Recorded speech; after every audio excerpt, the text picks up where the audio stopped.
Hello, welcome है एक नए लेक्चर इस ऑप्टिक्स वाले चैप्टर में। लास्ट के कुछ लेक्चर में हम लोग रिफ्रैक्शन सीख रहे थे, जहां पे लाइट एक मीडियम से दूसरे मीडियम जाने में अपना डायरेक्शन चेंज कर रहा था। उस डायरेक्शन के चेंज करने के कारण ऑब्जेक्ट था कहीं और, दिख कहीं और रहा था। लेकिन लास्ट क्लास तक जो रिफ्रैक्शन सीख रहे थे, जहां से मीडियम चेंज हो रहा था, वो प्लेन बाउंड्री था। वहां प्लेन बाउंड्री से रिफ्रैक्शन का बात कर रहे थे। अभी भी रिफ्रैक्शन ही सीखना चाह रहे हैं, लेकिन जहां से मीडियम चेंज हो रहा है, जो बाउंड्री है वो प्लेन होने के बजाय मान के चल रहा है स्फेरिकल, विच इज किसी स्फेरिकल बाउंड्री के एक साइड कोई और मीडियम जिसका कुछ रिफ्रैक्टिव इंडेक्स हो, दूसरे साइड कोई और मीडियम इसका भी कुछ रिफ्रैक्टिव इंडेक्स होगा। ऑब्जेक्ट किसी एक मीडियम में रखा है, अगर दूसरे मीडियम से अगर देखें तो रिलेट करना चाह रहे हैं कि जो ऑब्जेक्ट है वो यहीं दिखेगा कि कहीं और दिखेगा। तो पढ़े हैं कि जिधर से उस ऑब्जर्वर के पास रेज आता हुआ नजर आएगा, वहीं पे उसको ऑब्जेक्ट दिखेगा। ऑब्जेक्ट से इस तरह से एक रेज नहीं, नंबर ऑफ रेज निकल रहा होगा, लेकिन इमेज बनाने के लिए किसी ऑब्जेक्ट का कि कहां पे उसका इमेज दिखाई देगा, कोई दो रेज काफी। अगर एक रेज इस तरह से अगर कंसिडर करें, इसके सेंटर से पास करता हुआ अगर कंसिडर करें, तो ये इस स्फेरिकल सरफेस के नॉर्मल है। और जब लाइट नॉर्मली इंसिडेंस करता है, तो मीडियम चाहे कितना भी चेंज करे, इट विल पास अनडिविडेड। अनडिविडेड पास करने का मतलब कि इस ऑब्जेक्ट का रेज इस अलोंग अनडिविडेड पास कर रहा था, मतलब इस ऑब्जेक्ट का इमेज चाहे यहां बने चाहे कहीं भी बने, जब भी बनेगा तो इसी लाइन पर बनेगा। तो जनरली उस ऑब्जेक्ट का इमेज बनाने में ये वाला रेज अगली बार सोचेंगे नहीं, जो साइड से रेज जाएगा उसको सोचेंगे, क्योंकि ये तो रेज अनडिविडेड पास कर रहा है। जो रेज साइड से निकल के इस बाउंड्री पे इंसिडेंस करेगा, कुछ एंगल से आएगा। एंगल हमेशा नॉर्मल से कंसीडर करते हैं, और स्फेयर में नॉर्मल हमेशा स्फेयर के सेंटर से पास करता है। लाइट जो नॉर्मली जा रहा था अनडिविडेड पास कर रहा था, लेकिन अगर इस जगह पे इंसिडेंस करेगा, नॉर्मल से कुछ एंगल पे इंसिडेंस करेगा, और दूसरे मीडियम जाने में अगर कुछ एंगल से आ रहा है तो एंगल चेंज करेगा। और एंगल कितना चेंज करेगा, तो जिस तरह से आप मीडियम चेंज करने से एंगल चेंज करता था, स्नेल्स लॉ से रिलेट करते थे प्लेन सरफेस पे, वही फॉर्मूला आप चाहें तो स्नेल्स लॉ यहां भी लगा सकते कि मीडियम चेंज करने से एंगल चेंज करेगा कौन सा रोल, तो म्यू इनटू साइन थीटा बराबर कॉस्ट। ये प्लेन बाउंड्री पे लगाते थे, आप चाहे तो इस स्फेरिकल बाउंड्री पे या एनी बाउंड्री जहां भी मीडियम चेंज हो रहा है आप लगा सकते हैं। इस मीडियम में लाइट कुछ एंगल I1 एंगल से आ रहा था, जब दूसरे मीडियम जाएगा तो कुछ एंगल से जाएगा।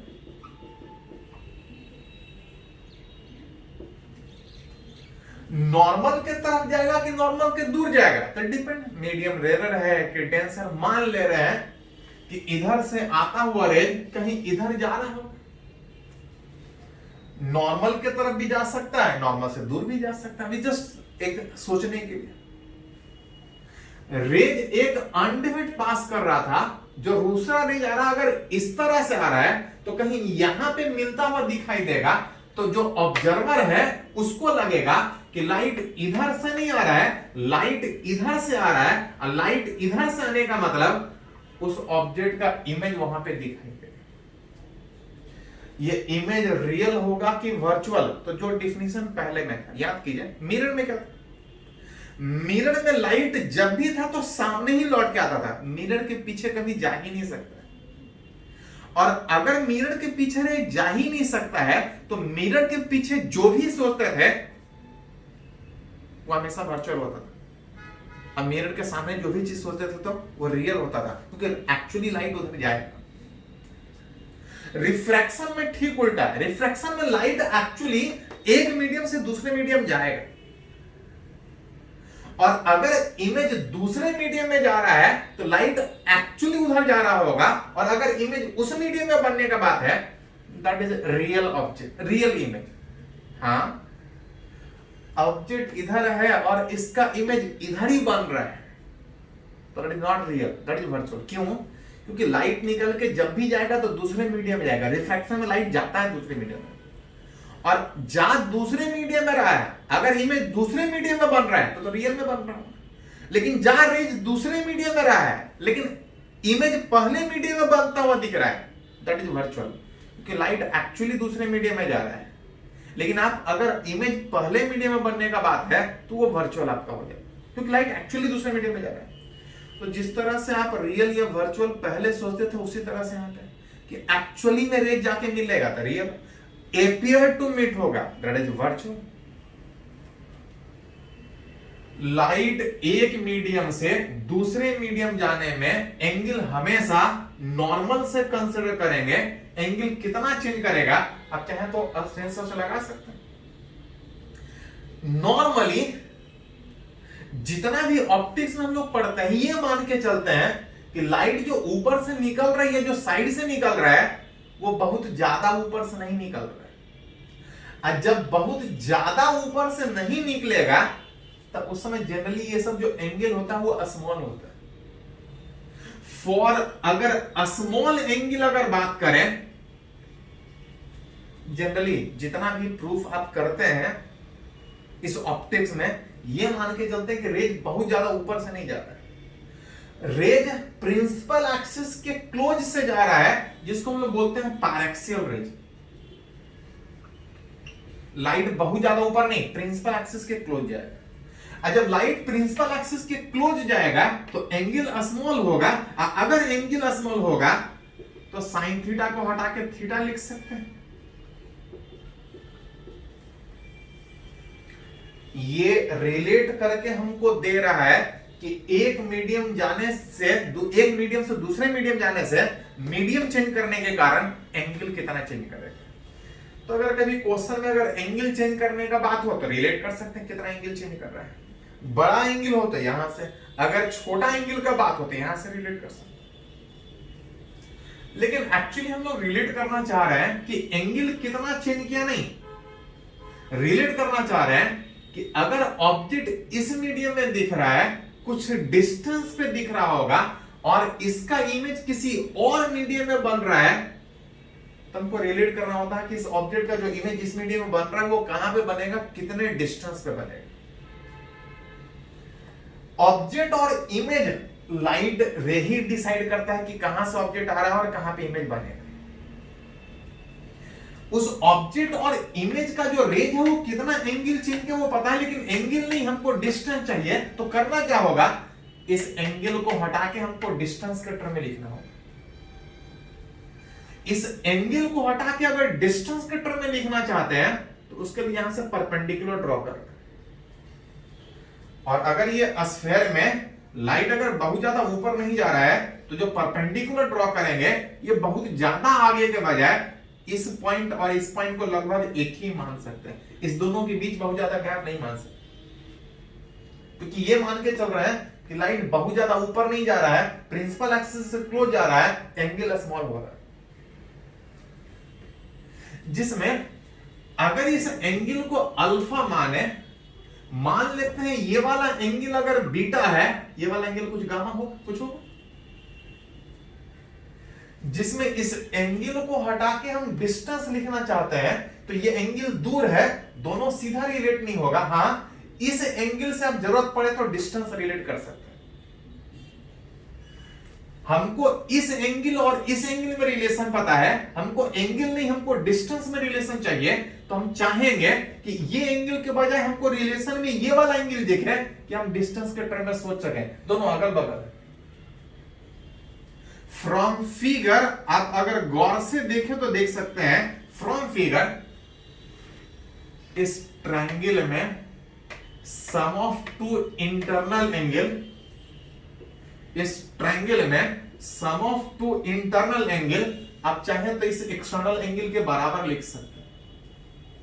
ये अगर अल्फा प्लस बीटा तो ये 180 माइनस अल्फा प्लस बीटा, और अगर ये 180 माइनस अल्फा प्लस बीटा तो ये वाला अल्फा प्लस बीटा,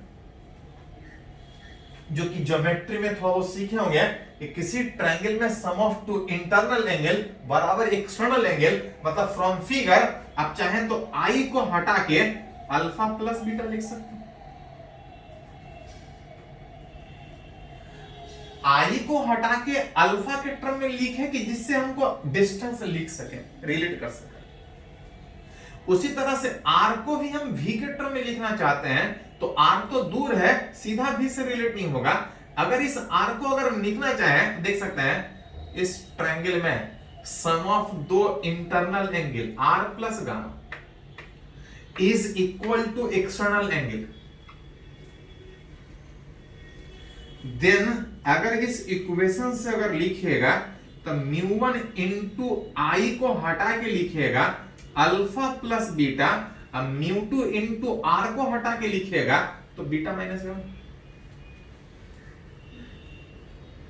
जिसमें बीटा वाला टर्म दो जगह पे है।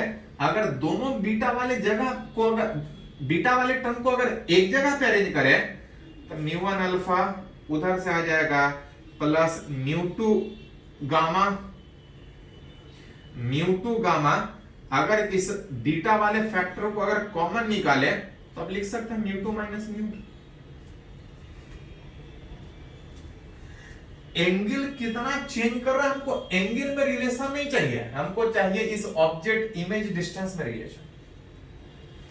फ्रॉम फिगर आप अगर चाहें तो एंगल स्मॉल था, इस एंगल को हटा के अब चाहें तो साइन थीटा लिख, फ्रॉम फिगर या फॉर स्मॉल थीटा अगर लिखिएगा फॉर स्मॉल थीटा, थीटा को जरूरत पड़ने पर साइन थीटा लिख सकते हैं, और जरूरत पड़े तो tan थीटा।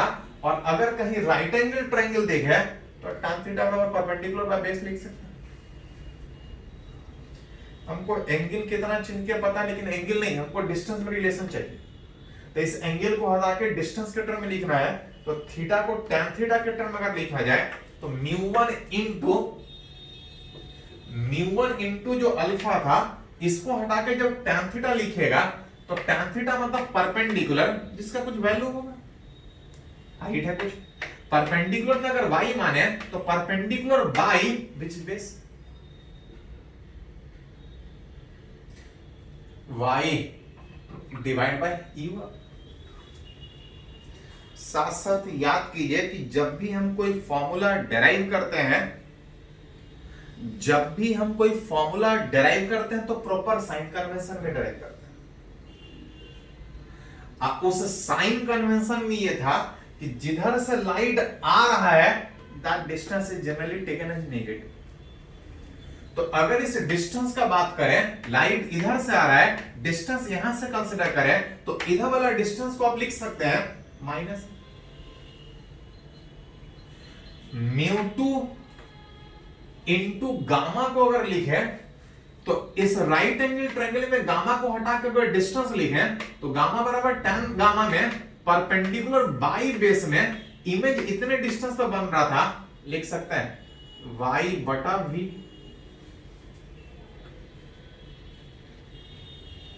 और साथ साथ अगर बीटा रिलेट करें तो ये डिस्टेंस सेंटर था, सेंटर वाला डिस्टेंस मतलब रेडियस ऑफ कर्वेचर, रिलेट कीजिएगा तो बीटा बराबर आ जाएगा परपेंडिकुलर बाय बेस में, परपेंडिकुलर बाय बेस में y बटा r। साथ साथ ये दोनों डिस्टेंस उस साइड है तो पॉजिटिव इंटू म्यू2 माइनस म्यू1, यहां से y वाला फैक्टर हट जाएगा और जो बच रहा है यहां से आ रहा था म्यू2 बाय v म्यू1 बाय u बराबर म्यू2 माइनस म्यू1 बटा r, जो रिलेट करके हमको बता रहा है कि ऑब्जेक्ट किसी एक मीडियम में देख अगर किसी और मीडियम से रहे हैं तो इमेज कहां बनेगा, अब चाहे तो इसको रिलेट कर सकते हैं। ये फॉर्मूला है refraction at a spherical surface. इसका कभी कभी प्रूफ आपसे पूछा जाता है +2 में, तो आप चाहे तो रिलेट कर सकते हैं। अगर इसको कंपेयर करें, compared it with mirrored formula, याद करो हम लोग पढ़े हैं मिरर्ड फॉर्मूला में कि ऑब्जेक्ट अगर किसी एक मीडियम में ऑब्जेक्ट अगर कहीं रखा है, मिरर में कहीं इमेज बन रहा था, इमेज कहां बन रहा था, 1/v प्लस 1/u बराबर कितना, ये रिफ्लेक्शन में बता रहा था कि ऑब्जेक्ट का इमेज कहां बनेगा, ये बता रहा है रिफ्रैक्शन में कि ऑब्जेक्ट कहीं रखा है, इमेज कहां बनेगा। वहां पे रिफ्लेक्शन में हमेशा स्फेरिकल सरफेस है, स्फेरिकल सरफेस से रिफ्लेक्शन में लाइट हमेशा सेम मीडियम में आता था। सेम मीडियम आने का कारण मीडियम का कोई बात नहीं है, लेकिन रिफ्रैक्शन एट स्फेरिकल सरफेस में लाइट एक मीडियम से दूसरे मीडियम जाता है, इसके कारण यहाँ पे मीडियम के चेंजेस का बात है। हाँ, बस रिलेट कर रहा है कि ये मिरर में, स्फेरिकल मिरर में ऑब्जेक्ट रखेंगे तो इमेज कहां बनेगा, ये है स्फेरिकल सरफेस रिफ्रैक्शन में ऑब्जेक्ट की जगह पे ऑब्जेक्ट रखा है, इमेज कहां बनेगा। दोनों को अगर कंपेयर करें तो आप यहां पे लिख सकते हैं कि जो रोल ऑब्जेक्ट का मिरर में था, स्फेरिकल मिरर में था, यहां पे u के जगह पे क्या दिख रहा है, ये 1/u है, यहां पे 1/u के जगह पे इसको लिखना चाहे तो u बटा μ1 लिख सकते हैं। इस μ1 को नीचे लेके आइएगा तो ये 1/u की तरह दिखेगा। यहां प्लस 1/u था, यहां पे माइनस होने के कारण, मतलब जो रोल u का मिरर में था, यहां पे u के जगह पे माइनस u बटा μ। जो रोल इमेज का पोजीशन v से लिखते थे मिरर में, इस रिफ्रैक्शन एट स्फेरिकल सरफेस में v के जगह पे अगर इसको 1/v के फॉर्म में लिखने का कोशिश कीजिएगा तो μ2 को नीचे लेके आना पड़ेगा। जो रोल मिरर में 1/f का था, यहां पे दिख रहा μ2 माइनस μ1 बटा कितना, इस तरह से रिलेट कर सकते। एक्चुअली यहां पे एक मैग्निफिकेशन का फॉर्मूला हम लोग बात करते हैं। ये तो जस्ट ये बता रहा था कि ऑब्जेक्ट किसी एक मीडियम में है तो इमेज दूसरे मीडियम में कितना बनेगा, लेकिन एक्चुअली यहां पे कभी कभी ये भी पूछता है कि अगर ऑब्जेक्ट बड़ा हो, एक्सटेंडेड ऑब्जेक्ट हो, बड़ा ऑब्जेक्ट हो, तो उसका इमेज कितना बड़ा बनेगा। तो यहां पे अलग से डेराइव करने के बजाय जिस तरह से मिरर में मैग्निफिकेशन निकालते हैं, बिल्कुल सेम तरीके से यहां भी मैग्निफिकेशन निकालते हैं।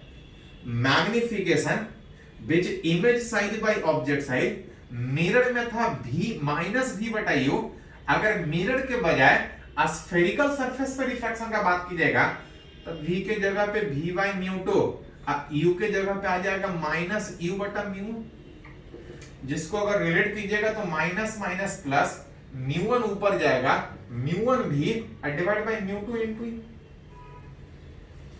बिल्कुल जैसा मिरर में स्फेरिकल सरफेस से रिफ्लेक्शन में इमेज के फॉर्मेशन का सोचते थे, जिस तरह से वहां पे फॉर्मूला का बात करते थे, आप चाहे तो यहां भी बिल्कुल सेम तरीके से यूज कर सकते हैं। बस थोड़ा सा u के जगह पे यहां पे माइनस u बटा μ1, v के जगह पे v बाई μ2 और 1/f के जगह पे μ2 minus μ1 by r।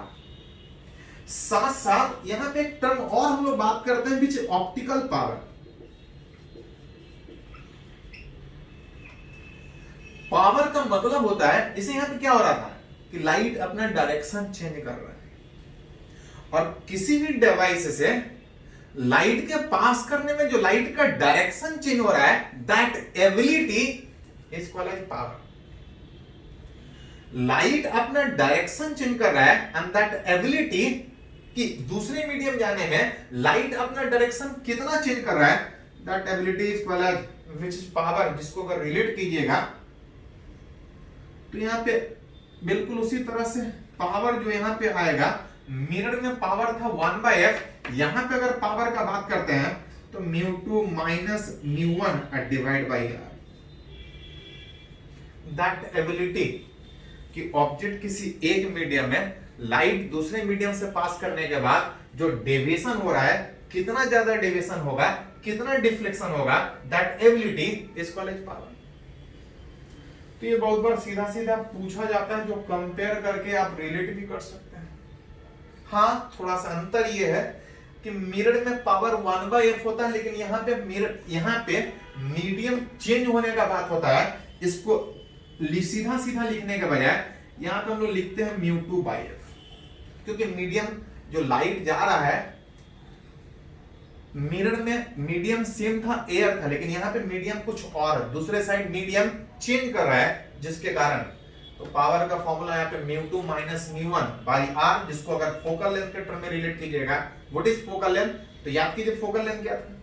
Focal length था कि ऑब्जेक्ट अगर इंफिनिटी पे है तो इमेज जितने डिस्टेंस पे बनेगा, ऑब्जेक्ट इंफिनिटी पे है, इमेज जितने डिस्टेंस पे बनेगा, that distance is called as focal length. तो यहां से थोड़ा सा रिलेट कीजिएगा कि आ जाएगा μ2 बाई f, ऑब्जेक्ट इंफिनिटी पे तो ये 0, और जो बचेगा बीच μ2 माइनस μ1 बटा r। अब थोड़ा सा अंतर ये है कि मिरर में मीडियम चेंज होने का बात नहीं था, लेकिन यहां पे मीडियम चेंज होता था, तो पावर वही रहता है, लेकिन अगर फोकल लेंथ के टर्म में बात करें तो that will be called as power, किसका, refraction at a spherical surface का, कि स्फेरिकल सरफेस से पास करने में लाइट अपना डायरेक्शन चेंज कर रहा, that ability is called as power, optical power. इसको थोड़ा नोट कर लीजिए।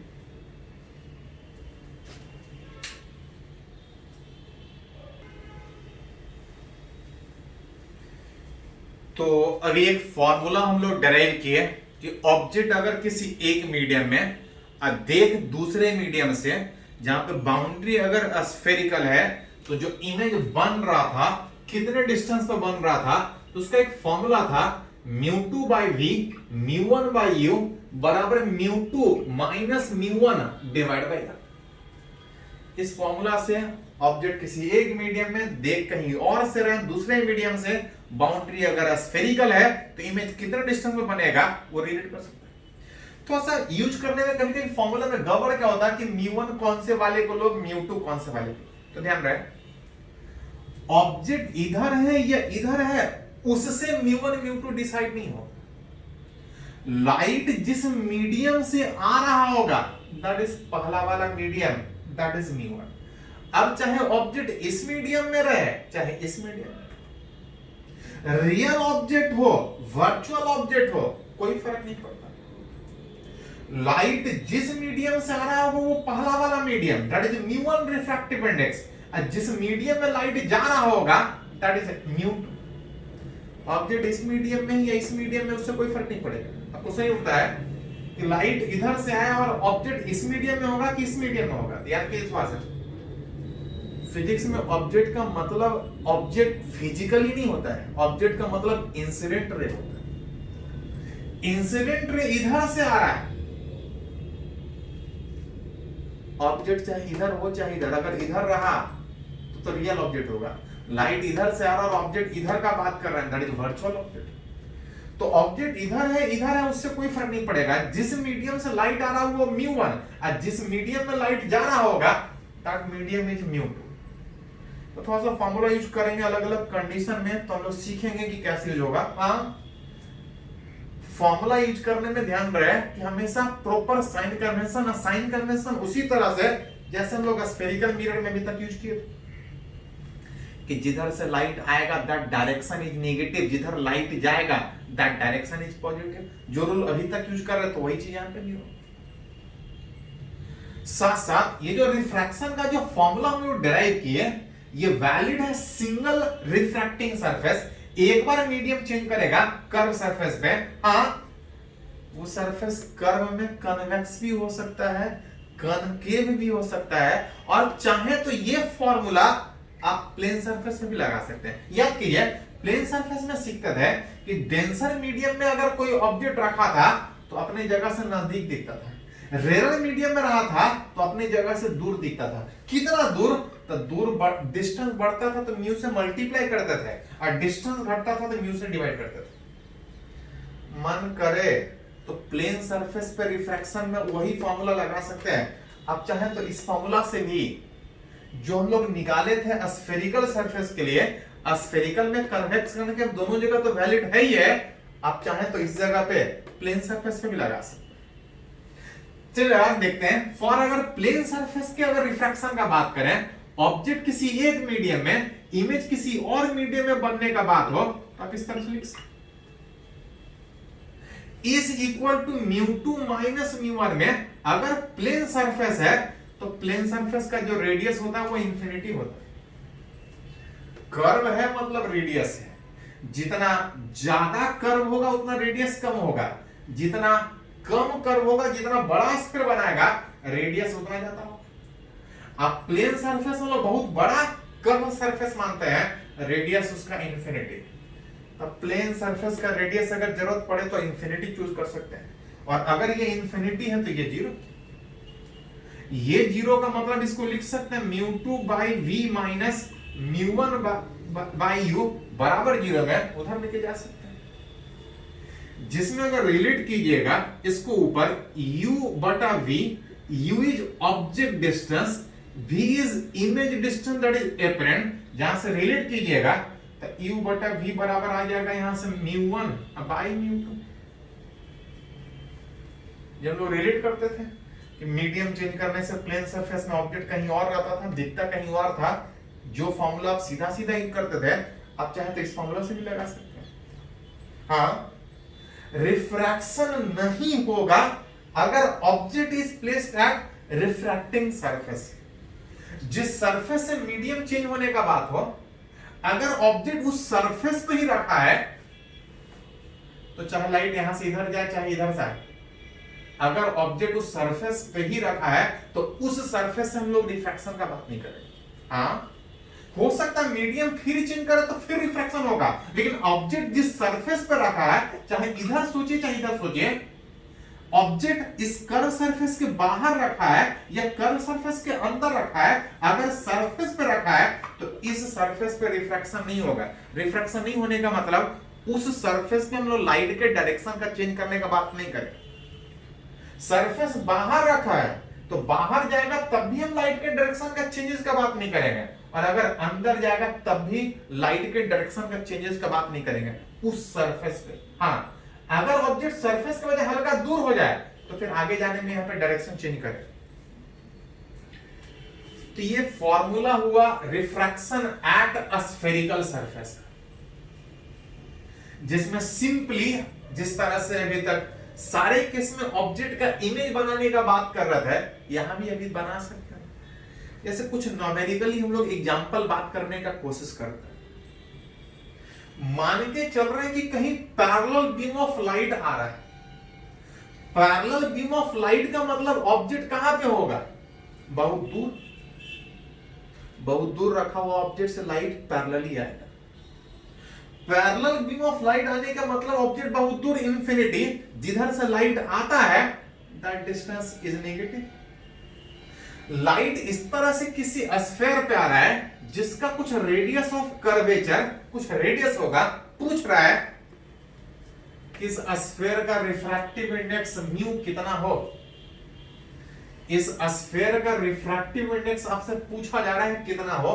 फाइंड म्यू ऑफ उस स्फीयर सच दैट जो पैरेलल बीम ऑफ लाइट है converges at point, parallel beam of light आ रहा है, पूछा जा रहा है इस मटेरियल का रिफ्रैक्टिव इंडेक्स कितना हो कि लाइट जाके कन्वर्ट हो कहां पे, इस पी। लाइट एक मीडियम से आ रहा है, दूसरे मीडियम में जाके कहीं इमेज बनने का बात है। एज एक मीडियम में ऑब्जेक्ट इमेज दूसरे में, ऑब्जेक्ट एक मीडियम में इमेज दूसरे मीडियम में कितना डिस्टेंस पे, तो फॉर्मूला पढ़े हैं mu two by we minus mu two by we minus mu one by you बराबर mu two minus mu one by R. अगर इस केस में अगर ये फॉर्मूला लगाए तो लाइट जिधर से आ रहा है वो पहला मीडियम है, जिधर जाएगा वो दूसरा मीडियम। दूसरा वाला मीडियम जिसका रिफ्रैक्टिव इंडेक्स मेरे को चाहिए, इमेज कहां बन रहा है, तो बोल रहा लाइट यहां पे कन्वर्ट होना चाहिए। यहां पे कन्वर्ट मतलब यहां से कितना डिस्टेंस पे, 2r प्लस 2r के माइनस 2r। तो जिधर से लाइट आएगा वो नेगेटिव, इधर लाइट जाएगा तो v का वैल्यू प्लस 2r। ऑब्जेक्ट इस मीडियम में u का value minus infinity, mu two दूसरा वाला मीडियम जो मेरे को चाहिए था mu one that is air. Air का रिफ्रैक्टिव इंडेक्स कितना होता है,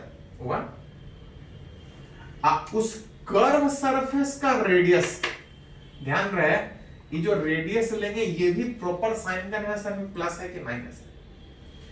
अगर सरफेस ऐसा है तो सेंटर इधर होगा, रेडियस कर्वेचर इधर होगा, लाइट इधर से आ रहा है, इधर वाला डिस्टेंस निगेटिव, इधर वाला डिस्टेंस।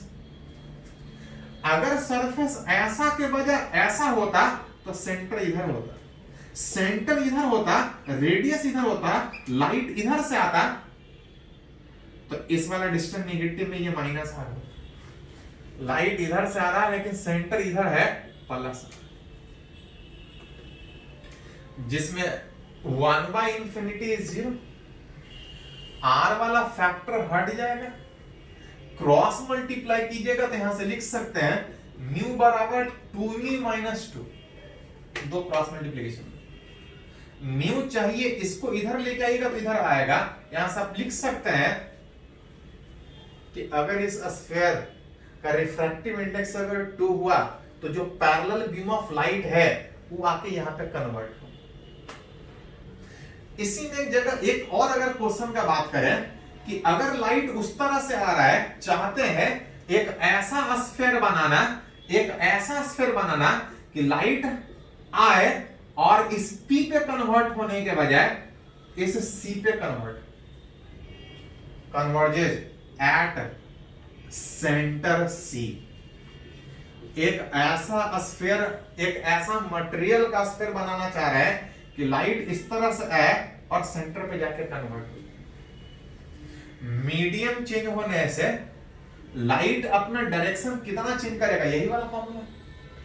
ये वाला मीडियम 1, ये वाला मीडियम 2 में दूसरे वाला मीडियम का रिफ्रैक्टिव इंडेक्स म्यू, इमेज कहां बन रहा है, तो image centre, that is R plus.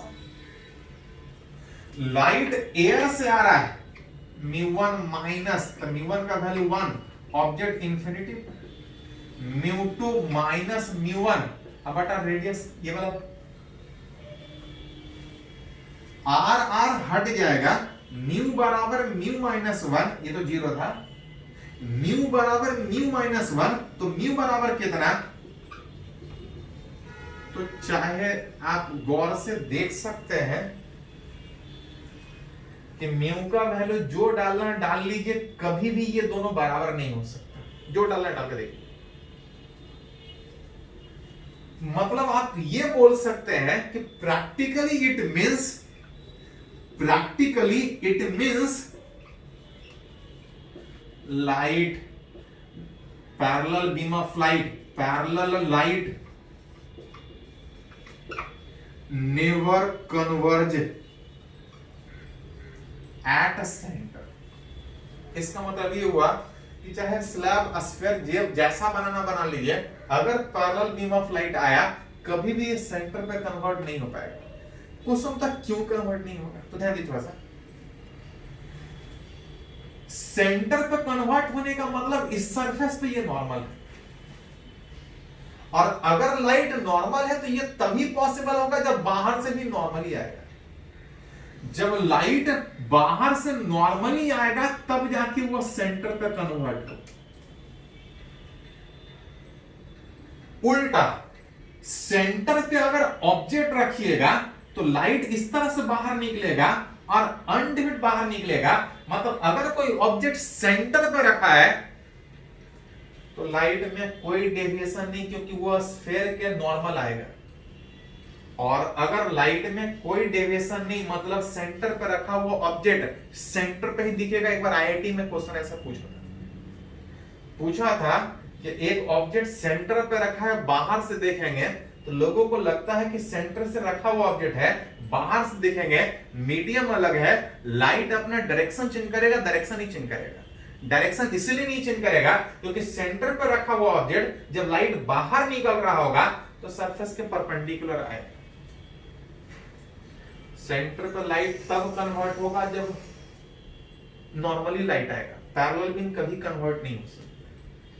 तो उस तरह से जैसा जरूरत पड़े फॉर्मूला से सोच सकते हैं, जरूरत पड़े तो ऐसा प्रैक्टिकली सोच सकते हैं।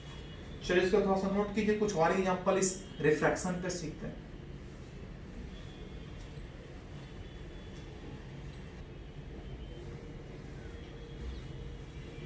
तो हम लोग बात कर रहे हैं refraction at a spherical surface. कुछ और एग्जांपल से अगर उसको सीखने का कोशिश करें यहाँ पे एक एग्जांपल है, बोल रहा है कि a mark on surface of a glass sphere, बोल रहा है किसी ग्लास स्फेयर पे कहीं कोई मार्क्स है, कुछ होगा,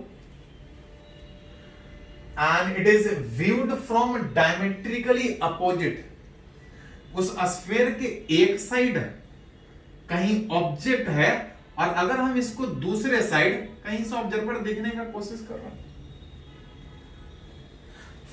is viewed from diametrically opposite, it appears to be at a distance 10 centimeter from actual position. Actually, object यहां है, जब उधर से देखिएगा तो मीडियम चेंज करने से लाइट अपना डायरेक्शन चेंज करेगा, जिसमें म्यू दिया हुआ है, मीडियम चेंज करने से लाइट अपना डायरेक्शन चेंज करेगा, ऑब्जेक्ट अपने जगह पे दिखने के बजाय कहीं और दिखेगा। बोला है कि it appear to be at a distance 10 centimetre from its actual position, जहां पे ऑब्जेक्ट है, ऑब्जेक्ट वहां पे दिखने के बजाय उस जगह से 10 सेंटीमीटर डिस्प्लेस में दिख रहा है। अभी थोड़ा देर पहले एक पॉइंट लिखे थे कि अगर ऑब्जेक्ट अगर सरफेस पे ही रखा है तो उस जगह कोई रिफ्रैक्शन नहीं होगा। मतलब अगर इस साइड से देखने का बात कर रहे हैं तो लाइट यहां से अनडिवाइडेड पास करेगा, यहां से अनडिवाइडेड पास करेगा, लेकिन जब इस जगह पहुंचेगा तो फिर मीडियम चेंज करेगा। मतलब ऑब्जेक्ट यहां रखा है, इस जगह कोई रिफ्रैक्शन नहीं होगा, लेकिन यहां पे मीडियम चेंज करने के कारण वहां पे रिफ्रैक्शन होगा। रूल वही था कि एंगल हमेशा नॉर्मल से कंसीडर करेंगे। अगर ये डेंसर मीडियम, ये एयर है, तो डेंसर से एयर जाने में लाइट नॉर्मल से दूर जाएगा, दूर जाने में जो लाइट इधर जा रहा था वो थोड़ा सा डेविएट करेगा। हो सकता है पूरा डेविएट करता तो इमेज उधर बनने का बात होता है, लेकिन बोल रहा है कि ऑब्जेक्ट अपने जगह से 10 सेंटीमीटर दूर में कहीं दिख रहा है, 10 सेंटीमीटर दूर दिख रहा है, जिसको बैकवर्ड कीजिएगा तो लाइट अपने डायरेक्शन के चेंज के कारण कहीं इधर था यहां, लेकिन हमको लगेगा कि यहां से कहीं आ रहा है। अब तब पूछ रहा कि अगर ऐसा है तो इस स्फीयर का रेडियस कितना है? इस जगह तो रिफ्रैक्शन हुआ नहीं, जो भी रिफ्रैक्शन हुआ यहां पे हुआ। जो बाउंड्री चेंज करने का बात था वो स्फेरिकल सरफेस है फॉर रिफ्रैक्शन एट, अगर स्फेरिकल सरफेस से अगर बात कीजिएगा तो पढ़े हैं स्फेरिकल सरफेस रिफ्रैक्शन में μ2/v माइनस μ1 बटा u बराबर μ2 माइनस μ1 डिवाइड बाय r। थोड़ा सा फॉर्मूला प्रॉपर साइन कन्वेंशन में, रिफ्रैक्शन यहां से नहीं यहां से हो रहा है। जिधर से लाइट आएगा वो पहला और जिधर लाइट जाएगा वो दूसरा मीडियम। लाइट एयर में जा रहा है μ2 1, इमेज कहां बन रहा है? इस v का वैल्यू। रिफ्रैक्शन यहां हो रहा है, जो भी डिस्टेंस लेंगे वो यहां से, डिस्टेंस यहां से लेने में ये डिस्टेंस आ जाएगा 2r, अगर रेडियस r,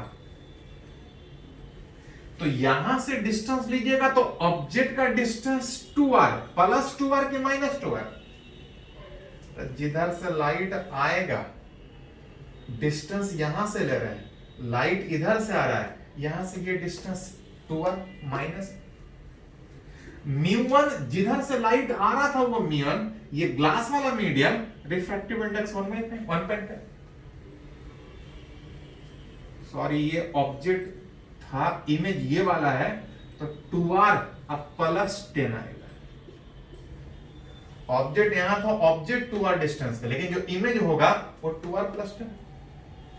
μ1 पहला वाला मीडियम जहां से लाइट जा रहा था, ये पहला वाला मीडियम 1.5, ऑब्जेक्ट इतने डिस्टेंस पे, जिधर से लाइट आ रहा है उधर ही ऑब्जेक्ट माइनस 2।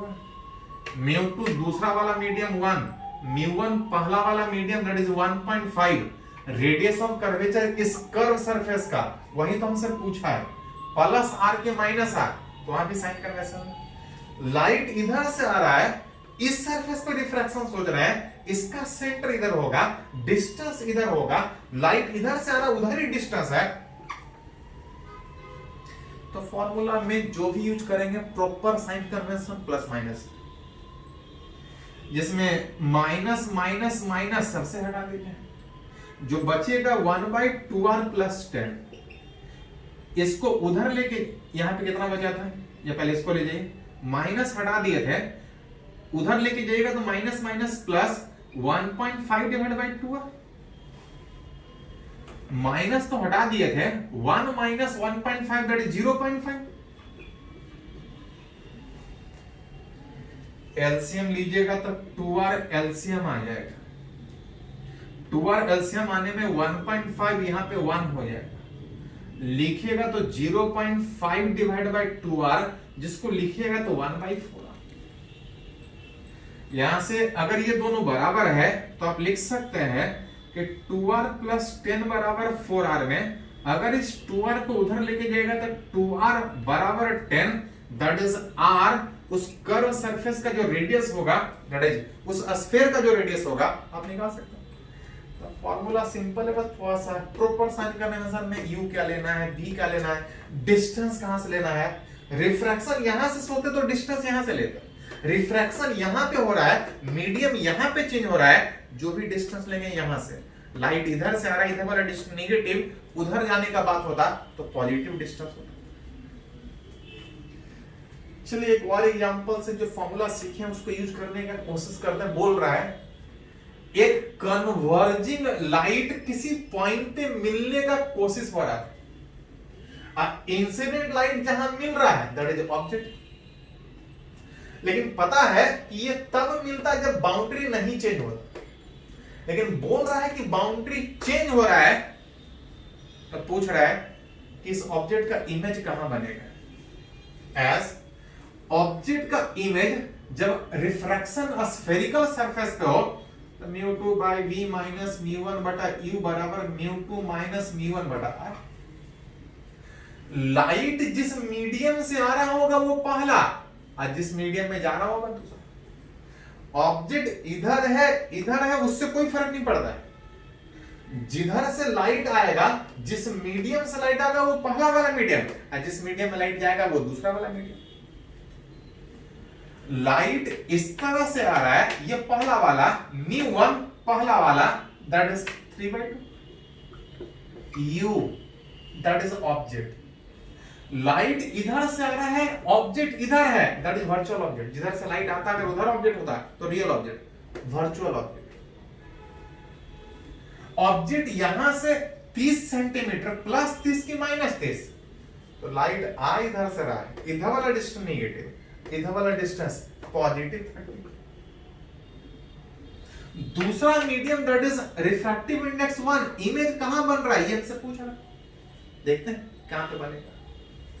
μ2 दूसरा वाला मीडियम, μ1 पहला वाला मीडियम, रेडियस इस कर्व सरफेस का 20 सेंटीमीटर, प्रॉपर साइन कन्वेंशन में प्लस 20 के माइनस 20, तो लाइट इधर से आ रहा है, इधर नेगेटिव, कर्व ऐसा दिया हुआ है, सेंटर इधर होगा, ये डिस्टेंस पॉजिटिव है, लाइट इधर से आ रहा है, that is positive 20, 1 minus 3/2 that is minus 1/2, इसको लिखिएगा तो माइनस 1/40, 1/v बराबर 3 कटने के बाद 10 था, ये 2, 1/20 माइनस से प्लस, इधर था माइनस 1/40, एलसीएम लीजिएगा तो 40 में 2 minus 1 that equal to 1/40, that is v बराबर प्लस 40 का मतलब कि जो लाइट यहां पे कन्वर्ट होना चाह रहा था 30 पे, लेकिन 30 पे कन्वर्ट होने के बजाय यहां से 40 पे कहीं पे इस तरह से कन्वर्ट होगा, अपना डायरेक्शन चेंज करेगा, इमेज यहां से कितना डिस्टेंस बनेगा, 40 सेंटीमीटर वाले डिस्टेंस पे बनेगा। फॉर्मूला सिंपल है, थोड़ा सा यूज करने में प्लस माइनस, मीडियम 1 कौन सा ले, मीडियम 2 कौन सा ले, आप रिलेट कर सकते हैं। इसको लिखे थोड़ा,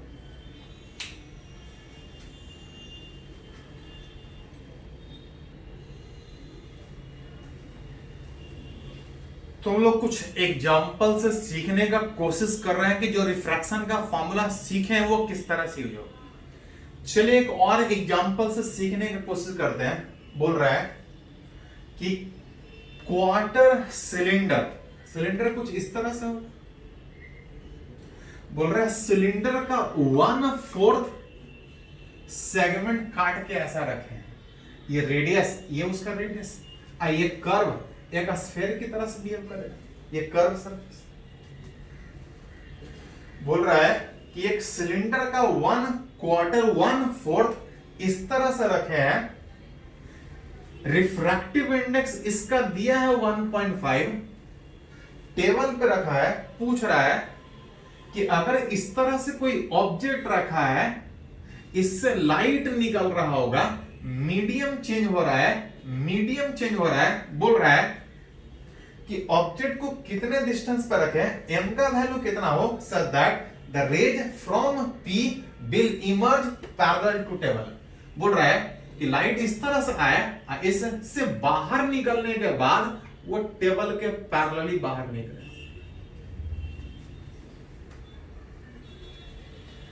कहीं से लाइट आ रहा है, बोल रहा है इस क्वार्टर सिलेंडर से पास करने के बाद अगर लाइट पैरेलली जा रहा है तो पूछ रहा है इस m का वैल्यू, m का वैल्यू का मतलब कि रेडियस के कितने फैक्टर से ये डिस्टेंस पे ऑब्जेक्ट रखें कि जो लाइट आए वो इस तरह से पैरेलली बाहर चला जाए। देख सकते हैं कि लाइट जब आएगा तो पहली बार यहां पे मीडियम चेंज होने का बात होगा, फिर यहां पे मीडियम चेंज होने का बात होगा, मतलब एक बार रिफ्रैक्शन नहीं, दो बार रिफ्रैक्शन होगा। हम लोग जो फॉर्मूला पढ़े थे रिफ्रैक्शन का वो एक जगह पे पढ़े थे, लेकिन यहां पे मीडियम दो बार चेंज हो रहा है तो कुछ नहीं, एक बार हमको रिफ्रैक्शन यहां पे अलग सोचना पड़ेगा, एक बार हमको रिफ्रैक्शन अलग सोचना पड़ेगा।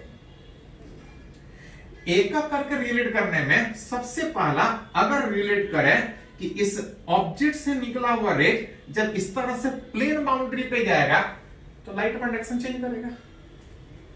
यहां पे अगर बात कीजिएगा तो ये नॉर्मल लाइन है, रेयर से डेंसर जाने में लाइट नॉर्मल के तरफ बेंड करेगा। लाइट नॉर्मल के तरफ बेंड करने का मतलब कि जब इधर से देखिएगा तो आपको लगेगा कि लाइट इधर से नहीं, नॉर्मल से बेंड करने के कारण कहीं इधर से आता हुआ नजर आएगा। Which is for refraction eight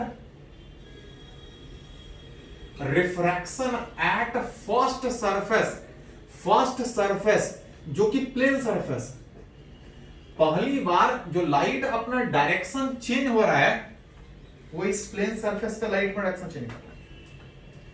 उसके लिए ये ऑब्जेक्ट का काम करेगा, which is you object distance, जिधर से लाइट आए वो mr, इसका जो इमेज बन रहा होगा दूर बन रहा है, ऑब्जेक्ट की तुलना में दूर दिख रहा है, कितना डिस्टेंस पे, तो पढ़े हैं कि डिस्टेंस अगर प्लेन सरफेस से रिफ्रैक्शन में बढ़ता है तो म्यू टाइम्स, घटता है तो म्यू से डिवाइड, नहीं तो थोड़ा पहले भी पढ़े थे कि रिफ्रैक्शन एट कर्व सरफेस में आप चाहे तो प्लेन सरफेस वाला भी फॉर्मूला यूज कर सकते हैं, प्लेन सरफेस का भी यूज कर सकते हैं। सीधा सीधा बैठा दिया जाए तो म्यू दैट इज 1.5 जो डी एक्चुअल होगा, V मतलब इमेज कहां बन रहा है, that is d apparent is equal to mu into d actual, actual distance object का mr, दैट इज रिलेट कीजिएगा तो यहां से रिलेट कर सकते हैं 1.5 mr, मतलब यहां से रिलेट कीजिएगा तो ऑब्जेक्ट अपने जगह से कहीं और, यहां से कितने डिस्टेंस पे, तो 1.5 mr, यहां से जरूरत पड़े तो शिफ्टिंग, नॉर्मल शिफ्टिंग निकाल सकते हैं। एक बार तो यहां पे रिफ्रैक्शन हुआ, एक बार और लाइट अपना डायरेक्शन चेंज करेगा, बोला है ऐसा होना चाहिए कि ये पैरेलली बाहर निकले। For refraction eight second surface अगर बात कीजिएगा, विच इज स्फेरिकल वाला सरफेस,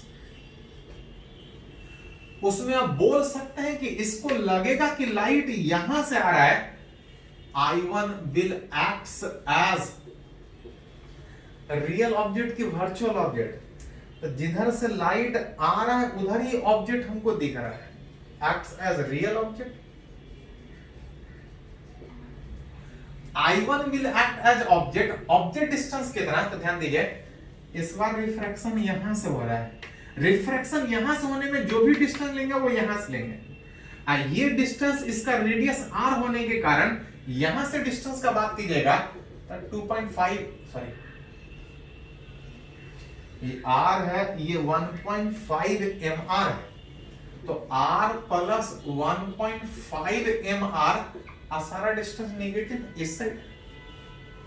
बोल रहा है लाइट पैरेलली बाहर निकलना चाहिए, तो इमेज इंफिनिटी पे। एज रिफ्रैक्शन का फॉर्मूला का बात कर रहे थे तो ये फॉर्मूला था μ2 दैट इज दूसरा मीडियम, कुछ नहीं बोला है तो एयर कहां पे इंफिनिटी पे। μ1 इस मीडियम से लाइट इस मीडियम में जा रही है, ये पहला medium that is glass 1.5 object, इसको लग रहा है कि लाइट यहां से आ रहा है, I1 will act as object, कितना डिस्टेंस पे तो लिख सकते हैं माइनस r प्लस 1.5 mr μ2 1 μ1 ये वाला मीडियम 1.5 रेडियस कर्व सरफेस, इसका सेंटर इधर होगा, लाइट उधर से ही आ रहा है, सेंटर इधर ही है, माइनस है, माइनस माइनस प्लस और ई भी प्लस ही हो जाएगा 1/2r हो जाएगा। देख सकते हैं 0.5 जिसको लिखना था 1.2 माइनस माइनस ये प्लस होगी, माइनस में माइनस माइनस प्लस अगर क्रॉस मल्टीप्लाई कीजिएगा तो 3r 1.5 into 2।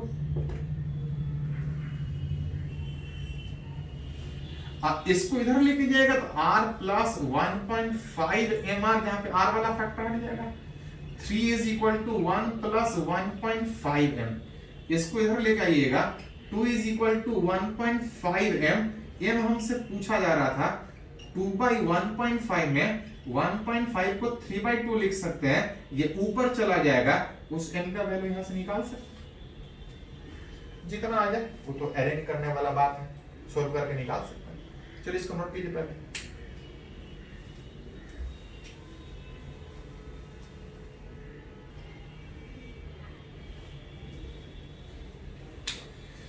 तो अगर एक और एग्जांपल अगर इस रिफ्रैक्शन एट स्फेरिकल सरफेस पे बात करें, एक क्वेश्चन है आईआईटी एडवांस में हाल ही फिलहाल में पूछा था, बोला था 2 identical glass rod, 2 glass rod, glass material का रॉड है इस तरह से, 2 है, ग्लास है, कुछ रिफ्रैक्टिव इंडेक्स होगा, जनरली ग्लास का रिफ्रैक्टिव इंडेक्स म्यू बराबर 1.5, कुछ और बोलता तो कुछ और सोच।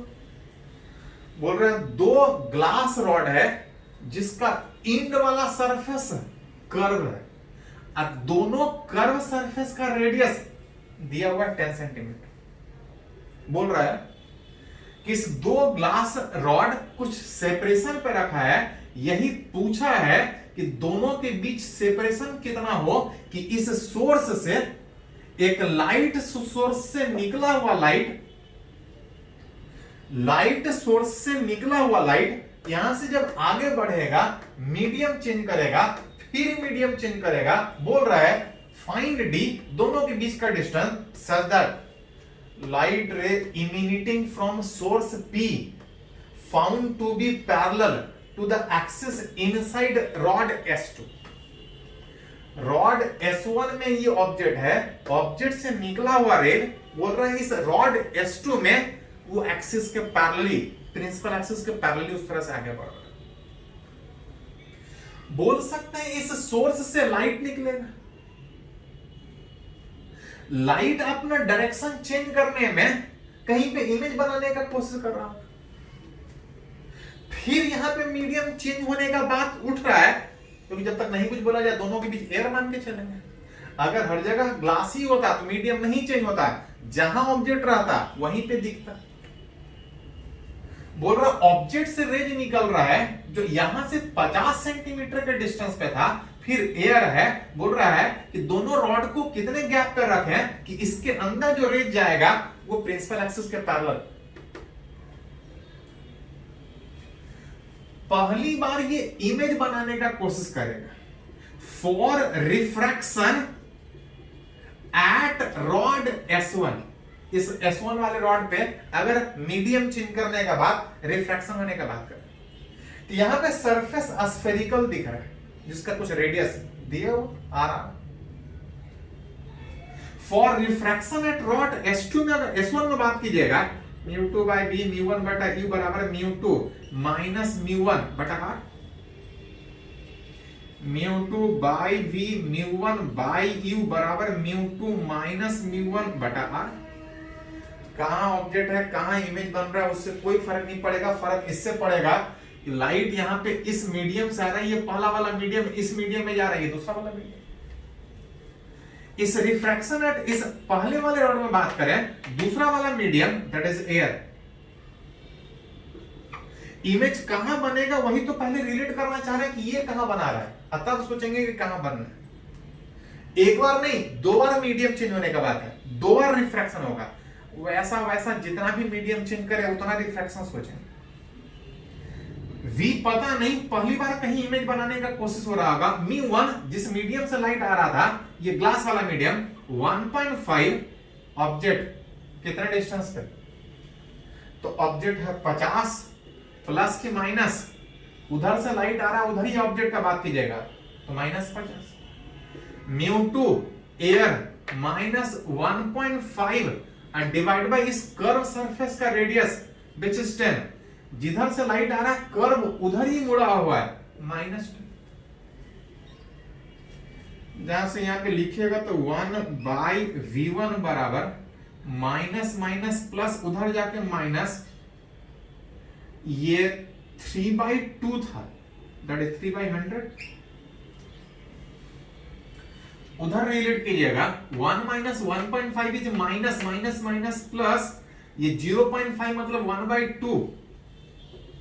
एलसीएम लीजिएगा तो 100 आएगा, 100 आने में ये -3, ये 5